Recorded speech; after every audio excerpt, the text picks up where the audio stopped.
राज इलाहाबादी ने बहुत पहले ये अशार कहे थे कि बुलबुल को फूल शम्अ को परवाना चाहिए, बुलबुल को फूल शम्अ को परवाना चाहिए, हमको रसूले पाक का दीवाना चाहिए। बुलबुल को फूल शम्अ को परवाना चाहिए, हमको रसूले पाक का दीवाना चाहिए। और जिक्रे नबी से रूह को गरमाना चाहिए, जिक्रे नबी से रूह को गरमाना चाहिए। जब उनका नाम आए तड़प जाना चाहिए, जिक्रे नबी से रूह को गरमाना चाहिए। जब उनका नाम आए तड़प जाना चाहिए। उस मैं कदे का रिंद हूँ जिसमें ये शर्त है, उस मैं कदे का रिंद हूँ जिसमें ये शर्त है, पीने के बाद होश में आ जाना चाहिए। सुभान अल्लाह, सुभान मैं कदे का रिंद हूँ जिसमें ये शर्त है, पीने के बाद होश में आ जाना चाहिए। और क्यों आ गए पलटकर मदीने से हाजियो, क्यों आ गए पलटकर मदीने से हाजियो, तुमको तो उस दयार में मर जाना चाहिए। क्यों आ गए पलटकर मदीने से हाजियो, तुमको तो उस दयार में मर जाना चाहिए। और जो नबी को कहे अपना जैसा बशर, जो नबी को कहे अपना जैसा बशर, उसको तो पैदा होते ही मर जाना चाहिए। बुलबुल को फूल शम्अ को परवाना चाहिए। हजरात, बड़ी तेज़ी के साथ 15-16 मिनट है, मुझसे पहले मुफ्ती कासिमुल कादरी साहब का यकीनन आपने एक अच्छा खिताब सुना होगा। सवाल ये है कि अब रमज़ान शरीफ बहुत करीब है और रमज़ान में अल्लाह पाक ने अपने बंदों के लिए स्पेशल ऑफर रखे। हम मार्केट के मुख्तलिफ शोबों में स्पेशल ऑफर तलाश करते हैं, हत्ता कि मोबाइल पर छोटे से रिचार्ज पर कोई ऑफर हो तो हम उसको जाने नहीं देते। कितने लोग मेंटली स्टेटस अपना बना चुके हैं, जहनी तौर पे तैयार हो चुके हैं रमज़ान के लिए, ज़रा बताइए।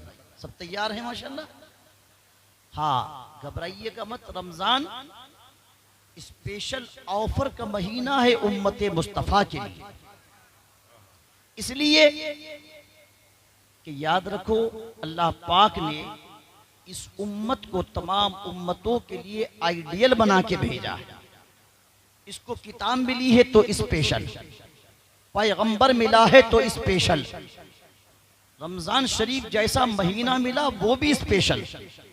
और मान जाइए यही वो उम्मत है अल्लाह ने जिसको मोहम्मद अरबी जैसे पैगंबर अता फरमाए, यही वो उम्मत है मौला ने जिसे अबू बकर जैसे सदाकत के ताजदार अता फरमाए, यही वो उम्मत है अल्लाह पाक ने जिसको अली जैसे मुश्किल कुशा अता फरमाए, यही वो उम्मत है अल्लाह ने जिसको अबू हनीफा जैसा इमाम अता फरमाया, यही वो उम्मत है जिसको रब ने गौसे पाक जैसे वली अता फरमाए, और यही वो उम्मत है कि जिसको ख्वाजा पाक जैसे मुबल्लिग अता किए गए, यही वो उम्मत है अल्लाह ने जिसको निजामुद्दीन जैसे साहिब जमाल अता किए, यही वो उम्मत है जिसको रब ने कुर्बान जाइए अलाउद्दीन जैसे साहिब जलाल अता किए, और यही वो उम्मत है मौला ने जिसको आला हजरत जैसे साहिब कमाल अता किए।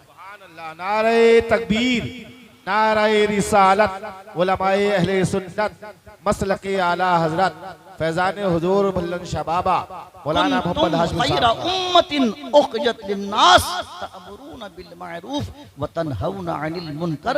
अल्लाह फरमाता मुस्तफा की उम्मत, मेरे महबूब की उम्मत, हमने तुम्हें दरमियानी उम्मत बना के भेजा, लाजवाब उम्मत बना के भेजा, बैलेंस पर रहने वाली उम्मत बना के भेजा, तमाम उम्मतों की सरदार बना के भेजा, तमाम उम्मतों के लिए आइडियल बना के भेजा, तमाम उम्मतों के लिए रहबर और रहनुमा बना के भेजा। अब गौर कीजिए अपनी जिम्मेदारी पर कि आपको किसी के पीछे नहीं चलना है।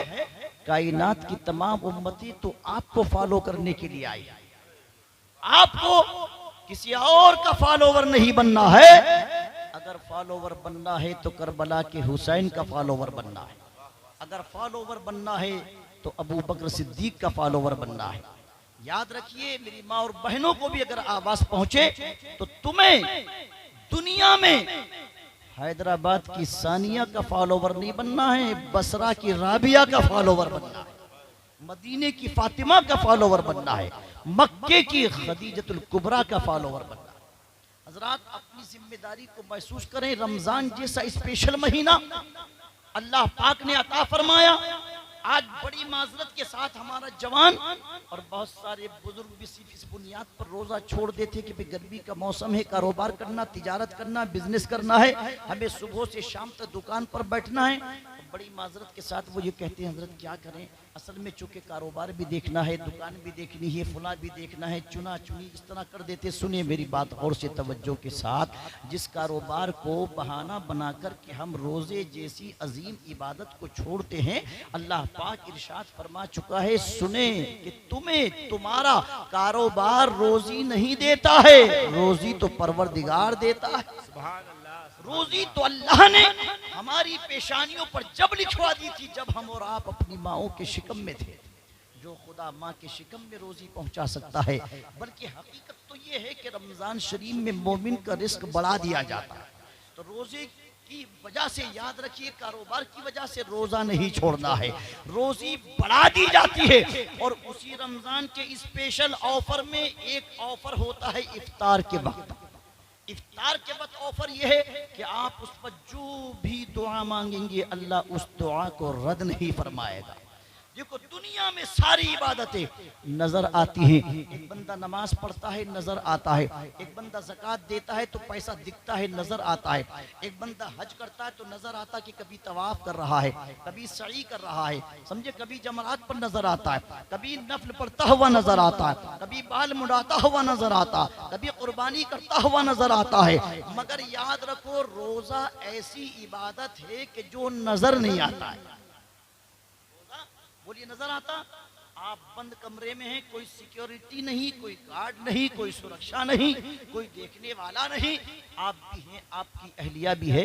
मगर याद रखो गर्मी का मौसम मई जून का महीना हो, खुश्क हो चुके हैं लब, आपके समान बार बार लबों पर आ रही है, आंखें अगर पथरा जाएं, चेहरा मुरझा जाए, कोई आपके ऊपर पुलिस कर्मी तैनात नहीं है, पानी करीब है, फ्रिज रखा हुआ है, ठंडा पानी करीब है, हमने कहा भाई पी लेना, कोई देख थोड़ी रहा है, आवाज आती है रोजा किसी दुनियादार के लिए नहीं होता बल्कि परवरदिगार के लिए होता है।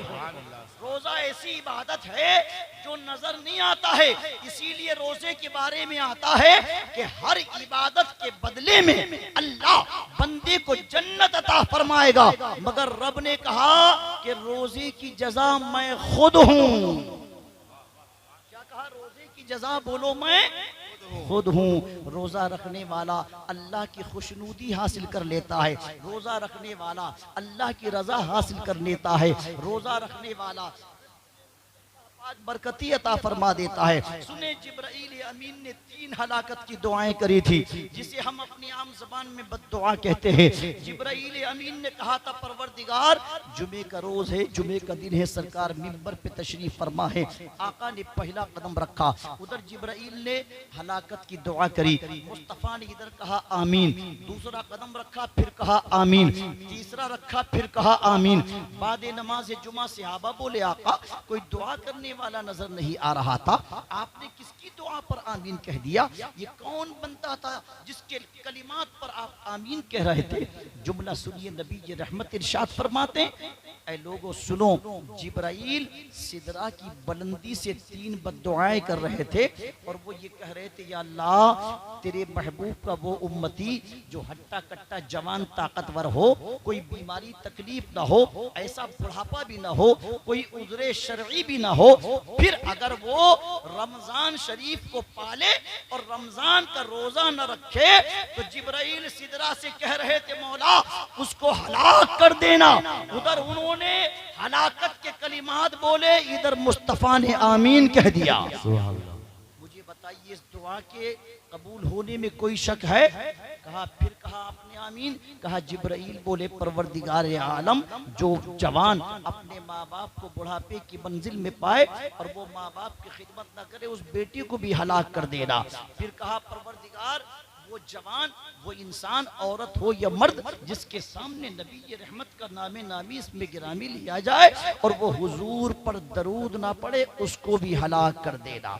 अब आप बताइए, रोजा स्पेशल महीने में स्पेशल ऑफर के रूप में आता है। याद रखिए, अल्लाह ने एक रैयान नाम का दरवाजा जन्नत में स्पेशल रोजेदारों के लिए तैयार करवाया।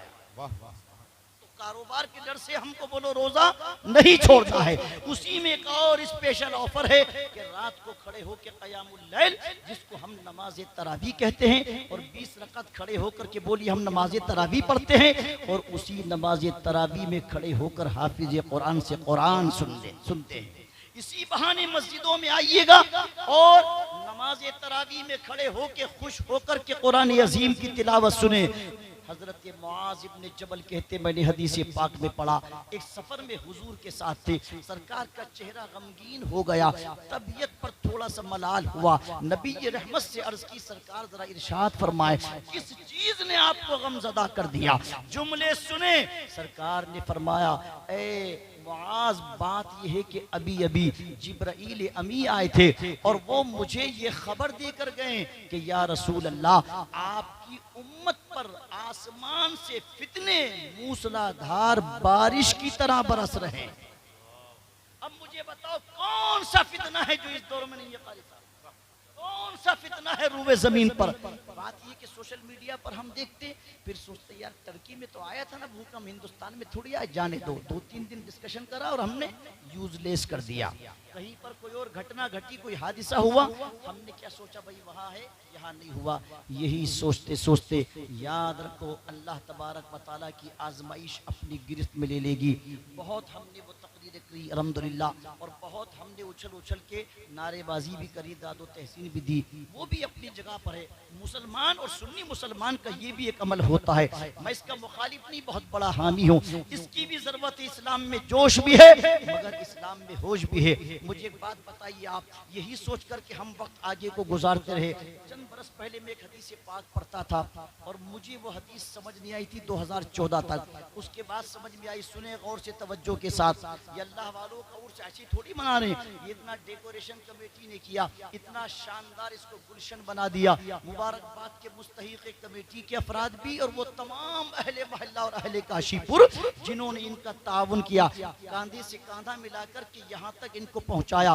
सुने, एक हदीस पाक पढ़ता था मैं, सरकार ने इरशाद फरमाया, या पूरी तकरीर चाहे भूल जाना, इसको याद रखना, आज हम गफलत का शिकार हो गए, आज हमने बिल्कुल तवज्जो हटा दी। बस जलसे भी बड़ी माजरत के साथ अर्ज कर दूं, एक इंटरटेनमेंट का जरिया बन गए। सुने, जलसों से कौम की इस्लाह होनी चाहिए, जलसों से जिंदगी में इनकलाब पैदा होना चाहिए। कुरान सुने तो कुरान का नूर सीने में महसूस होना चाहिए, कुरान के जलवे नजर आने चाहिए, इसलिए कि कुरान सिर्फ सवाब के लिए नाजिल नहीं हुआ, कुरान तो इनकलाब के लिए नाजिल हुआ है। यही कुरान तो अबू कुहाफा के बेटे अबू बकर ने पढ़ा था, इसी कुरान को खत्ताब के बेटे उमर ने पढ़ के आधी दुनिया पर हुकूमत की थी, इसी कुरान को अफ़ान के बेटे उस्मान ने पढ़ा तो शर्म व हया का पायकर बन गए, इसी कुरान को अबू तालिब के लख्त जिगर मौलाई कायनात ने पढ़ा तो सरकार ने फरमाया, अली तूने ऐसा कुरान से दिल लगाया है, ऐसा दिल लगाया है कि अली युम्मअल कुरान वल कुरान मआ अली ला यफ्तरिक हत्ता यरिद अलल हौज।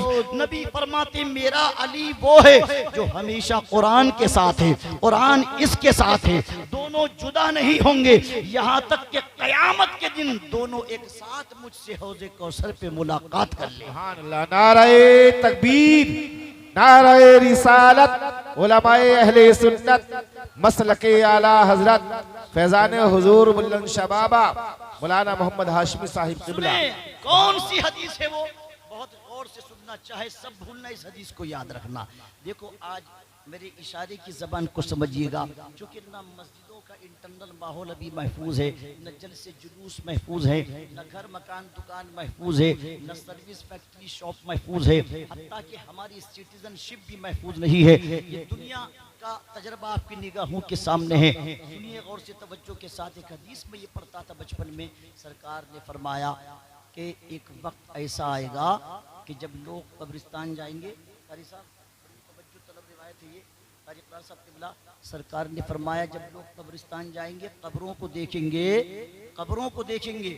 सुने, लोग कब्रों को देख के तो घबराते, घबराते नहीं घबराते, मगर हुजूर फरमाते वो कब्रों को जब देखेंगे तो कब्रों को देखकर कहेंगे, चूंकि जिंदगी से इतने आजीज और परेशान हो चुके होंगे, इतना असुरक्षित महसूस करेंगे अपने आप को कि कब्रों को देख के कहेंगे काश इसकी कब्र में, इस कब्र में इसकी जगह मैं लेटा होता,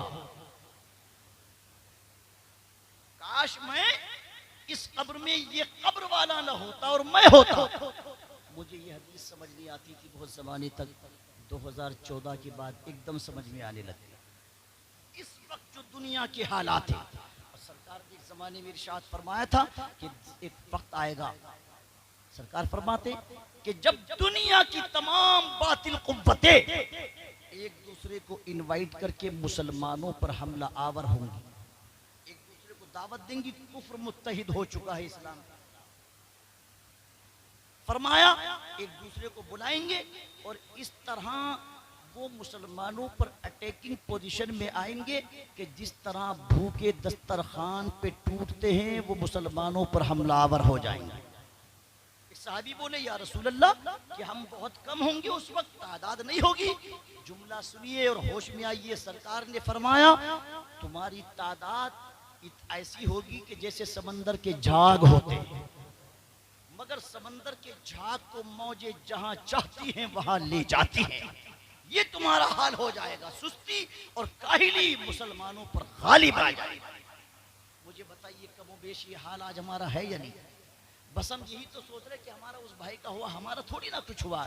सुनिए, मुआज इब्ने जबल कहते, मैंने पूछा सरकार, जिब्राइल अमीन ने जब ये खबर दी कि आसमान से फितने बारिश की तरह बरसेंगे, तो आका अब इन फितनों से बचने का जरिया क्या है? तवज्जो है, अब नुस्खा सुनो। पूछा या रसूल अल्लाह आखिर इन फितनों से बचने का जरिया क्या? और एक रिवायत में हुजूर फरमाते कि मैं आसमान से फितनों को बारिश की तरह बरसते हुए खुद देख रहा हूं, मैं खुद देख रहा हूं। ये कोई हैरत की बात नहीं। सरकार तशरीफ ले जा रहे थे, मिशकात में हदीस पाक है, बुखारी के हवाले से, सरकार तशरीफ ले जा, एक जंगल, एक बाग में हुजूर जिस खच्चर पर सवार थे ना, जिस सवारी पर, वो बिदकने लगा। जब वो बिदकने लगा, सरकार ने फरमाया सहाबा किराम से ठहरो, अपने छोटे बड़े गुनाहों से तौबा करो। सब ने तौबा की, कहा अल्लाह की हम्द करो, सब ने हम्द की। अब हुजूर का जुमला सुने, नोटिस कर लें, याद करके ले जाएं। नबी रहमत ने इरशाद फरमाया, लोगो हम जिस मकाम से गुजर रहे हैं, यहाँ मुझे कुछ कब्रें महसूस हो रही हैं और उन कब्र वालों पर अजाब हो रहा है। जबकि जमीन मिस्मार हो गई, कब्रों के निशान बाकी नहीं रहे, मगर नबी ने फरमाया कि इन कब्रों पर अजाब हो रहा है। अब जो जुमला देना चाहता हूँ हदीस पाक का, वो अमल को भी फ्रेश करेगा इंशाअल्लाह, अकीदे को भी फ्रेश करेगा। क्या फरमाया कि यहाँ अजाब हो रहा है, और हुजूर फरमाते मैं अपनी आंखों से इन कब्रों का अजाब देख रहा हूँ। अब दिल पे हाथ रख के, आप तो सच्चे पक्के मसलक के आला हजरत की रोशनी में ज़िंदगी जीने वाले हैं, आपके ज़रिए पैगाम किसी और को देना चाहता हूँ। दिल पे हाथ रख के बताओ, ज़मीन के ऊपर खड़ा हो के जो ज़मीन के नीचे की खबर दे दे, इसी को तो इल्म गैब कहा जाता है। बोलिए, इसी को इल्म गैब। सरकार ने बावजूद इल्म के फरमाया, बताओ ये किसकी कब्रें? कबीला था, ये उनकी कब्रें। किस हालत में मरे? कहा कुफ्र की हालत में मरे। अब बड़ा तवज्जो तवज्जो चाहूंगा, सुनिए नबी ये रहमत का जुमला सुनो, कहा हम बेहोशी का शिकार है। सुने, सरकार फरमाती आज का जवान कहता जब होगा देखा जाएगा, जब मौत आएगी देखी जाएगी। ये जो अचानक अटैकिंग पोजीशन हो रही ना, अचानक हार्ट अटैक, साइलेंट अटैक आ गया, किसी की नस फट गई, ब्रेन हेमरेज हो गया, आप सुनने नहीं सुनने, अभी आदमी बैठा बात कर रहा, 2 मिनट बाद खबर मिली इंतकाल हो गया। 1 मिनट बाद अरे यार चलते फिरते आदमी कोई एक मर जाए, 2 मर जाए, रोजाना 10-20 फोन मेरे पास भी आते हैं। मुझे सरकार की हदीस याद आती, नबी फरमाते हैं कुर्बे क़यामत ऐसा भी होगा कि अचानक मौत वाक़े होंगी। ये भी क़यामत की निशानियों में से एक निशानी है। अचानक, कभी आपने साइलेंट अटैक का नाम सुना था? कभी ब्रेन हेमरेज के नाम सुने थे आपने? अचानक। और हुजूर ने हादसे वाली मौत से बचने की दुआ मांगी। सरकार ने हादसे वाली मौत से बचने की इसलिए दुआ की, उसमें तौबा करने का भी मौका नहीं मिलता है।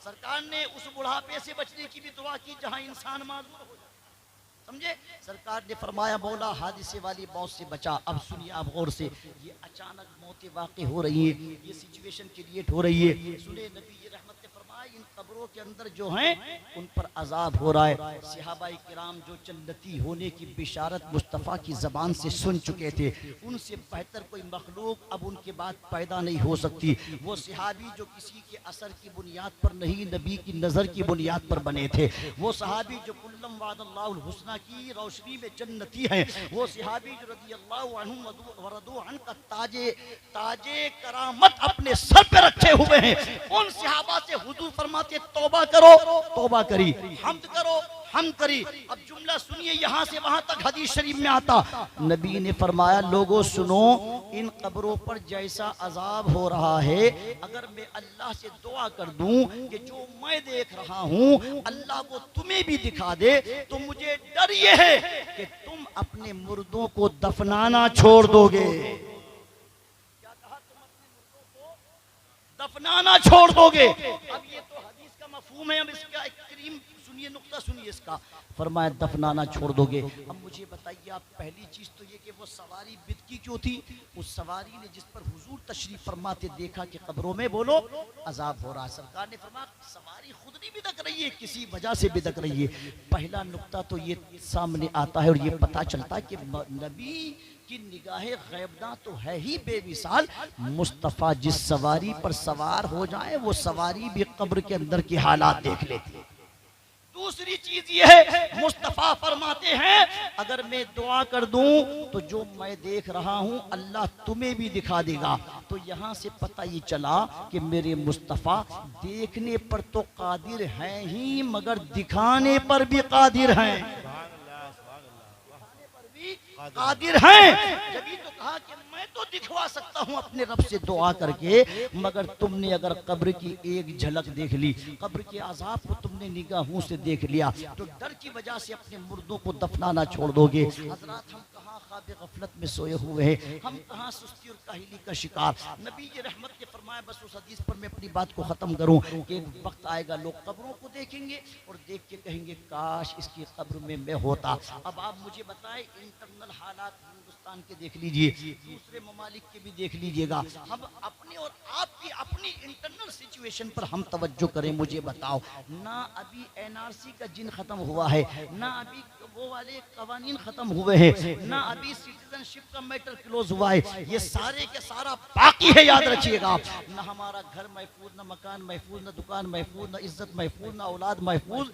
याद रखिए, हत्ता के ना हमारी शरीयत महफूज। मगर ये और बात है, अल्हम्दुलिल्लाह हम घबराने वाले नहीं हैं, जो कि शरीयत अगर इस वक्त इस सिचुएशन से गुजर रही है तो वो हमारी आजमाइश की बुनियाद पर है, हमारी आजमाइश के लिए है। वरना याद रखो, व इन्ना लहू लहाफिजून की रोशनी में हम पूरे मुल्क में जुमला कहते हैं, सुने तुम जैसे कितने आए और गुजर गए।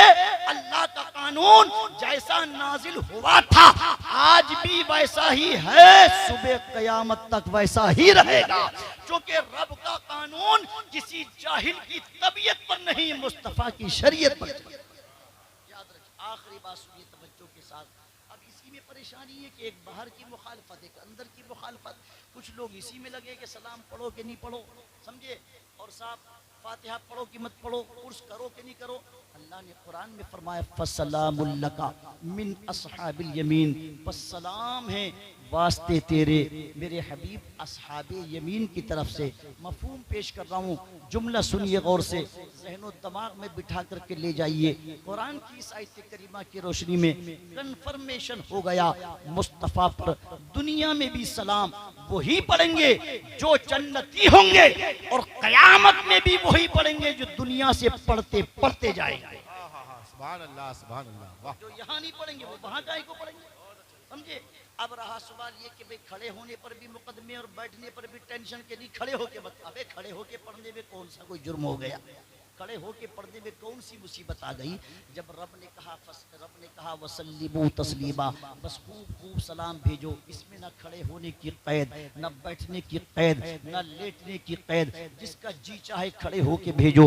रब ने नमाज़े जनाजा में खड़े होके पढ़वाया, तो नमाज़े पंजगाना में तहियात में बैठ के पढ़वाया, मगर ये दोनों जगह तुम मजबूर हो इसलिए पढ़ रहे हो।